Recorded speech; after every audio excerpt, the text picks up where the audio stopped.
The adult entertainment industry can be a great experience, but there are a few things you need to know first. When you make the decision to have sex on camera, it will last forever. The pictures, video, and other content of you having sex will end up on the internet, DVD, television, and/or print. It will affect future jobs, careers, and relationships. There is a great likelihood that everyone you know will see these images, or at least find out. You cannot expect your legal name to remain a secret, and a stage name will not fool people who recognize you. It's still you. Stardom is not guaranteed. Neither is steady work. Performing in porn is a freelance job. You may work most days out of the week or hardly at all. Even if you have a very successful career as a performer, it will end at some point. You need to set goals, make a plan, and keep your future in mind. So you haven't run away yet. Let's talk about how you can start working in the adult entertainment industry. There are a few different ways to become an adult performer. Find your favorite porn site or studio. Most of them have a model application and/or email address on their website. Understand that most adult producers will request nude photos. Trust your instincts if you feel uncomfortable with an interaction. Remember that sex is the job, not the audition. Another way to enter the industry is to contact an agency. Latata.org has a list of licensed and bonded agents who represent the top talent in the industry. Most agencies will ask you to sign a contract. Remember that you have the ability to negotiate and change the terms of your contract. Get a second opinion, ideally from a lawyer, before signing anything. Agents will charge a percentage of your income and may charge extra for services like transportation and housing. Know what you're paying for and how much you're paying for it before you agree. Remember that your agent works for you. You do not have to take a certain job or perform a certain act because your agent wants you to.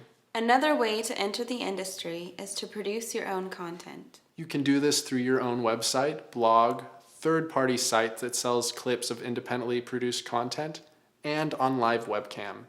Adult entertainment is a legitimate industry. You will usually be paid by a check via a company or a producer.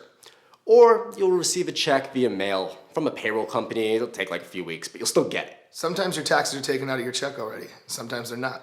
Either way, all wages are reported to the IRS. It's highly advised that you get an accountant and pay your taxes. Because, you're an independent contractor. Sometimes it can be kind of difficult. You need to do this correctly because the IRS is no joke. You may want to think about getting incorporated as a business. Open a savings account or find other ways to put away money. As a performer, your body is your income.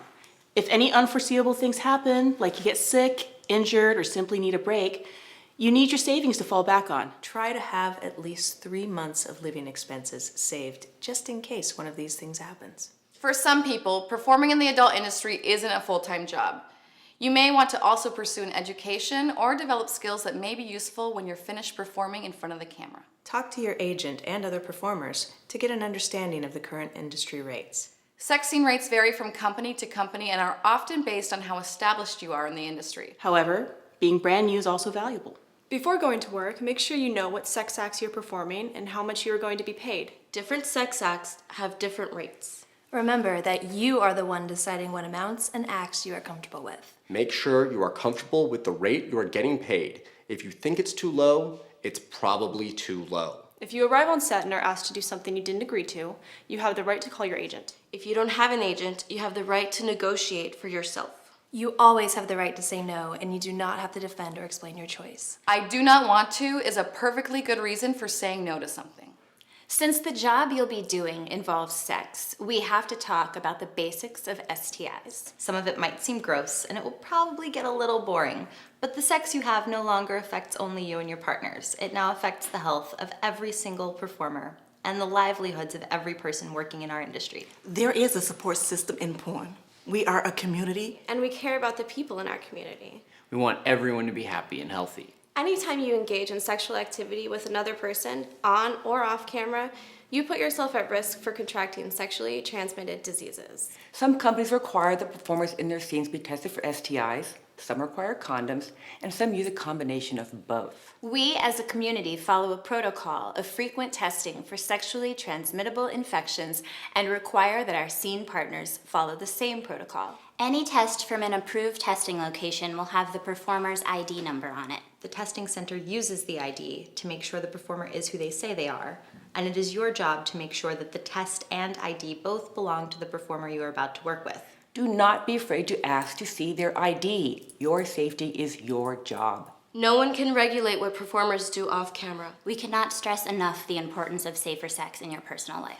Keep a list of all of your sexual partners and the date you last had contact with them. If you test positive for an STI, you should contact all your sexual partners inside and outside the industry to help stop the potential spread of STIs, which is why you write their names down when it happens.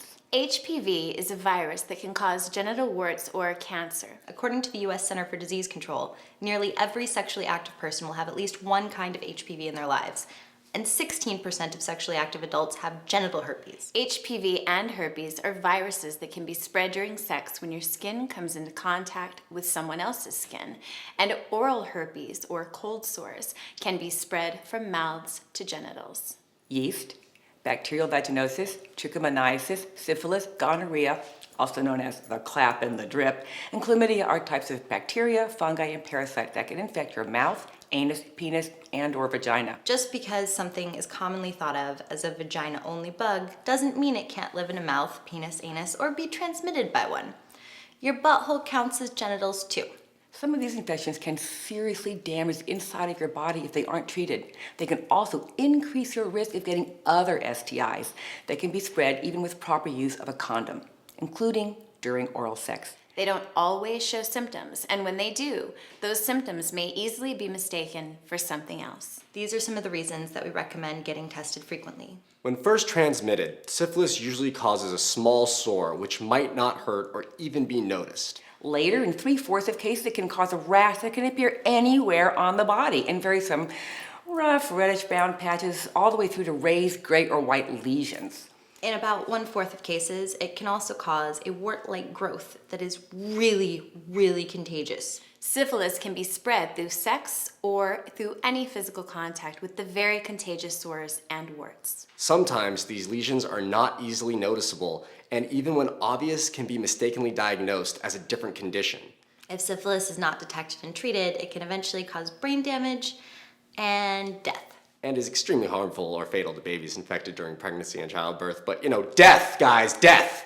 Acute HIV infection, usually in the first month or so after being infected, can cause symptoms resembling mononucleosis or the flu, sometimes described as the worst flu ever, including fever, swollen lymph glands in the neck, and a sore throat. It can also cause absolutely no symptoms for years. According to the CDC, the acute stage of HIV infection is when an infected person is most contagious. You cannot get HIV from shaking someone's hand or letting them cry on your shoulder. You cannot get HIV from sitting on the same couch as an infected person. HIV is spread through body fluids like blood, semen, vaginal fluid, and breast milk. You can get HIV from having penetrative sex with a person who is infected with it. You can get HIV from sharing injection needles and syringes with a person who is infected with it or other blood-to-blood contact. Oral sex with a person who has HIV also carries a risk of transmission. Male latex condoms do provide a high degree of protection against HIV,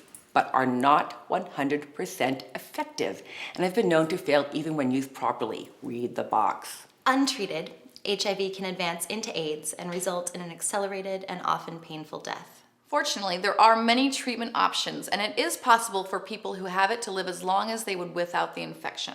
Unfortunately, these treatments are not always effective for everyone, and some can have pretty nasty side effects. There is currently no vaccine or cure for HIV. If you feel like you have the flu, you should not perform in a sex scene. And you should have the recommended HIV test done before returning to work. Get to know your own body. If something about your genitals doesn't feel right, especially if they burn, itch, are leaking or dripping, smell or look different than usual, or it hurts when you pee, you need to see a medical professional. Just like you wouldn't go to an office job with a cough or a sneeze, don't show up to a sex scene when you know something is wrong with you and the tools that you use for the job. Look at the bodies of the people you are performing in a sex scene with.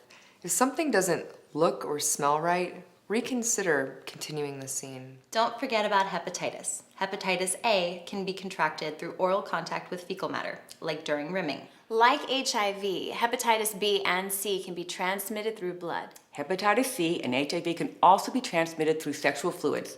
Needle punctures, razor burn, or small cuts from shaving, and irritation on your gums from a stiff toothbrush or aggressive brushing are all things that provide tiny open wounds through which it makes it easier for hepatitis and all other blood-borne diseases to enter your body. Avoid sharing razors and toothbrushes with other people.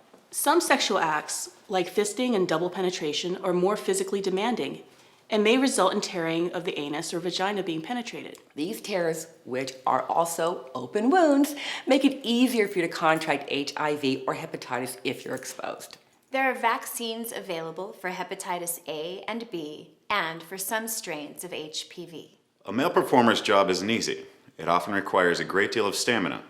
Some male performers take erectile dysfunction drugs, such as pills or injections, to help them maintain an erection for long periods of time. Using these performance-enhancing drugs may have serious long-term side effects. Some performers use numbing agents during anal sex. Pain is your body's way of telling you something is wrong. If you can't feel the pain, you are definitely raising your risk of injury. If you're thinking about using any of these, or steroids or hormones, be aware of their long-term risks and speak to a doctor first. More detailed and current information about sexually transmittable infections should be available from your local healthcare provider or local clinic. Educate yourself about the risks you are taking. Be on time. You wouldn't show up late to an office job, so don't show up late to set. Use of drugs or alcohol raises your risk of injury. It's also unprofessional and may result in you being replaced by the director or producer. Come to work showered and appropriately groomed. Be considerate of your scene partner. Many people have allergies to perfumes, colognes, and cigarettes. Mint, scum, and mouthwash are a safer way to freshen your breath before a scene. Even though most producers bring supplies for performers, don't assume they will. Bring your own towel, lube of choice, oil, condoms for toys or sex scene, makeup remover, robes, slippers, lunch, and something to occupy you on set. Let someone you trust, other than your agent, know your set location, who you're working for, and when you're supposed to be done. Before your scene, talk to your scene partner about your limits and preferences, and ask them about theirs. This encourages consent and often makes for a better scene. You don't have to explain why you don't like something. Just make your partner aware of your rules in a respectful manner. This allows for better chemistry and more enjoyable scenes. As performers, we have something called a no list. Each performer can put another on their personal no list for any reason. You don't need to explain to anyone why they're on it or why you will not work with them. If at any point you feel uncomfortable with any scene, you can call a stop to it. As a performer, you may be interested in engaging in a variety of extreme sexual acts, such as bondage, fetish, and rough sex. Communication is especially important in these scenarios. Don't feel pressured to do anything on camera. If you have the opportunity to try and act safely in your personal life, it is recommended that you do so. Just because you do something on camera once doesn't mean you have to do it again. The great thing about being in the adult industry is that you can fulfill many fantasies that you have. Think about your choice of name. Try to have a unique name so it's easier for people to find you. Consider trademarking your stage name and register all your domains and social networking accounts. What you say on social media could affect your work and your brand, so be aware of this. There are plenty of other revenue streams available for adult performers. Some men and women perform in live webcam shows as a full-time job and make a very good living. This is also called camming. Many produce their own content for personal websites, clip sites, specialty sites which focus on self-produced or amateur content. You can participate in live performances such as feature dancing or burlesque, and public appearances at conventions, conferences, and stores. Many performers get the opportunity to learn production and post-production skills, such as photography and editing. Behind-the-scenes work can be a wonderful retirement option. Now that you know what you're getting into, welcome to the adult entertainment industry. We'll see you on set.